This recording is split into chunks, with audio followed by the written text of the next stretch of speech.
bonjour. Bonjour. Nous sommes au ministère de l'Outre-mer. Une semaine consacrée à la culture, à l'archéologie. Quels sont les objectifs de cette manifestation ? Alors, vous savez, le président de la République a voulu qu'on organise les assises des Outre-mer dans tous les territoires. Et ce qui est remonté des territoires sur les réunions culture ou plus largement culture, art, c'est le manque de visibilité dans l'Hexagone des territoires d'Outre-mer, des acteurs de l'Outre-mer, des danseurs de l'Outre-mer, des musiciens de l'Outre-mer, de cette richesse exceptionnelle qu'on a sur l'ensemble de nos bassins océaniques, puisque nous sommes sur trois océans avec chacun nos histoires, nos cultures, et que il était important que la France comprenne qu'elle est monde. Et pour cela, eh bien, on a décidé d'organiser cette première semaine de la culture des Outre-mer. J'espère qu'elle aura une longue vie et que chaque année, elle pourra s'étoffer d'arts différents, d'artistes, et je crois que c'est important. Donc on a misé d'abord sur l'archéologie, départ de l'histoire de chacun. Je crois que c'est important de savoir d'où l'on vient pour qu'on aille beaucoup plus loin vers son avenir et d'ailleurs d'une manière sans doute plus apaisée dans certains cas. Ensuite, on passera à la danse, au théâtre, au cinéma. Et on finira le 21 juin par la fête de la musique. Alors c'est à la fois en intérieur et puis c'est aussi à l'extérieur, notamment le film sera projeté sur écran géant. Et je crois que c'est important qu'on ait ces moments à la fois bien sûr de découverte de la culture des territoires d'outre-mer, mais aussi de convivialité. Cette semaine est ouverte à tout public ? Alors elle est ouverte à tous. Cette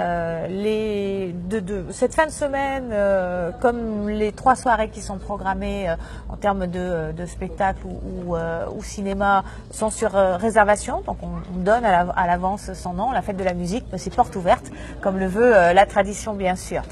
Plus il y aura de monde, plus ce sera une réussite pour cette première édition et plus ça donnera envie de continuer.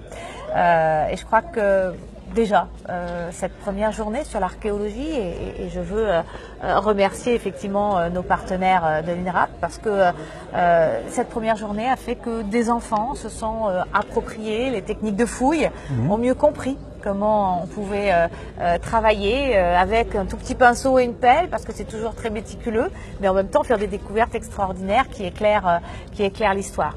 Et puis il y a bien sûr toutes ces expositions qui complètent l'information et qui montrent que des fouilles, on en a dans tous les territoires d'outre-mer. Et ça, c'est quelque chose aussi qui est important et vous verrez, la Guyane y a toute sa place. Alors le public ciblé, j'imagine que c'est avant tout le public métropolitain. Alors on remarque un certain désintérêt souvent concernant les manifestations qui concernent l'outre-mer. Comment l'expliquez-vous? C'est un manque de communication, un manque de visibilité dans les médias? Quelles sont vos explications à cela? Alors la première chose, je crois, très honnêtement, c'est un manque de visibilité dans les médias. Pourquoi? Pourquoi, je ne sais pas. On est loin.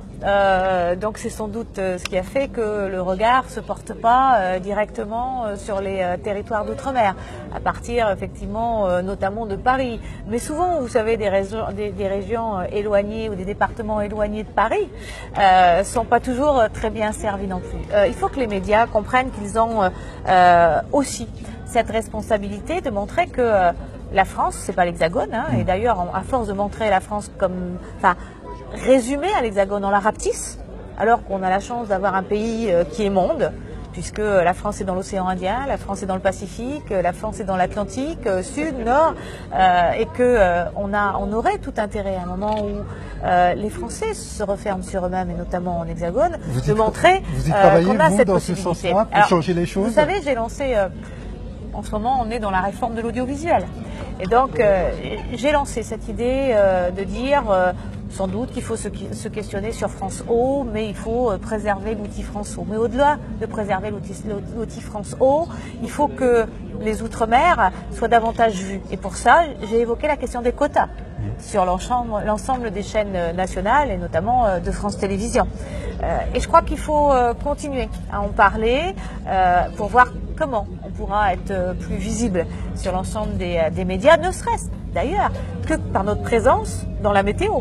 C'est-à-dire que quand la météo est présentée, eh bien rares sont les fois où on voit la météo dans les territoires d'outre-mer. Ça veut dire que même là, on a nié qu'on est sur l'ensemble des océans, qu'on est un ensemble extraordinaire. La France, elle n'a pas que les frontières européennes. Ses voisins, c'est le Brésil, ses voisins, c'est le Suriname, et bien d'autres. Et donc ça, c'est important à rappeler, et moi, c'est un de mes combats. Deux dernières questions, Madame Girardin. À l'Assemblée nationale, Nicolas Hulot a dit qu'il fallait mettre à plat le projet de la Montagne d'Or, un projet qui fait débat localement. Quel est votre avis sur la question?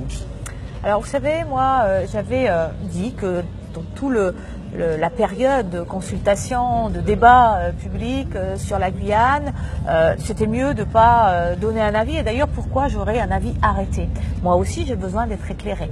Moi aussi, j'ai besoin d'entendre et d'écouter l'ensemble des parties.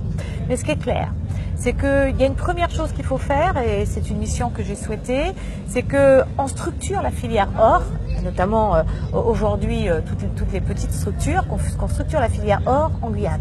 Et ensuite qu'on ait une vraie mission de faut-il avoir des mines plus grandes, c'est une question qu'il faut se poser. Dans quel contexte, à quelles conditions nous avons une vraie protection de la nature, protection des populations qui sont à proximité.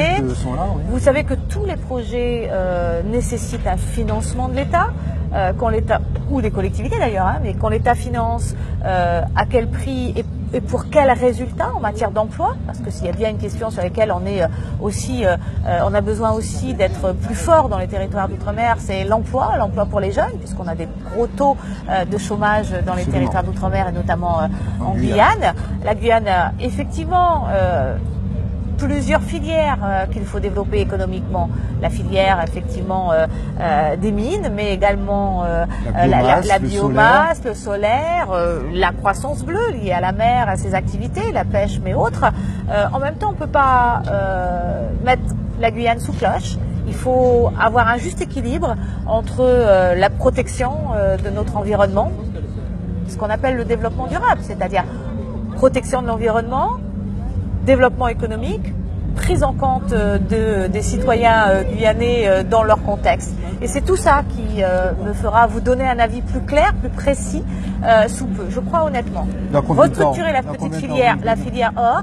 Et je pense aussi que ce projet, tel qu'il est construit, tel qu'il est porté, n'aboutira pas. D'accord. Donc, comprendra qui veut.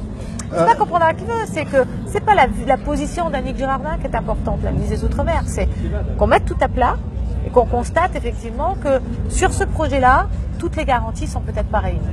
D'accord, donc l'idée du moratoire vous convient parfaitement, l'idée qu'a présentée, qu'a défendue Gabriel Serville à l'Assemblée. Alors, c'est pas l'idée d'un moratoire pour moi, c'est on juge un projet, il est bon ou il est pas bon avec cette vision du développement durable, avec cette volonté de faire que on a un territoire équilibré qui est bien sur ces trois piliers que sont le développement économique, il y en a besoin, la préservation du territoire, il y en a besoin, mais aussi le volet social des choses avec les Guyanaises et les Guyanais qui ont une part à prendre dans cette réflexion. Et moi, je n'ai pas d'idéologie, j'ai des responsabilités. Et au vu des responsabilités que j'ai, et quand je regarde pour l'instant le projet, je vous le redis, je pense que ce projet n'aboutira pas. Ce qui ne veut pas dire qu'il n'y aura jamais de projet. D'accord. Ma dernière question concerne votre visite en Guyane qui a été annoncée il y a quelques mois, ici même au ministère de l'Outre-mer. Cette visite est toujours maintenue, est confirmée? Il ne vous aura pas échappé qu'effectivement j'avais prévu venir en Guyane quelques semaines après, enfin un an après les événements de Guyane et le plan Guyane pour mesurer les avancées. Il y a eu la crise Mayotte qui a nécessité aussi ma présence, qui a nécessité une implication de ma part. Il n'y a pas une crise qui en chasse une autre. Tout le monde, effectivement, dans ce ministère, est suivi, épaulé, accompagné de la même manière. Mais il y a des moments qui sont comme ceci. Mais j'ai confirmé effectivement au président du territoire que je serai en Guyane pour la rentrée des classes, donc tout début septembre. Très bien, Madame Annick Girardin, merci. Merci.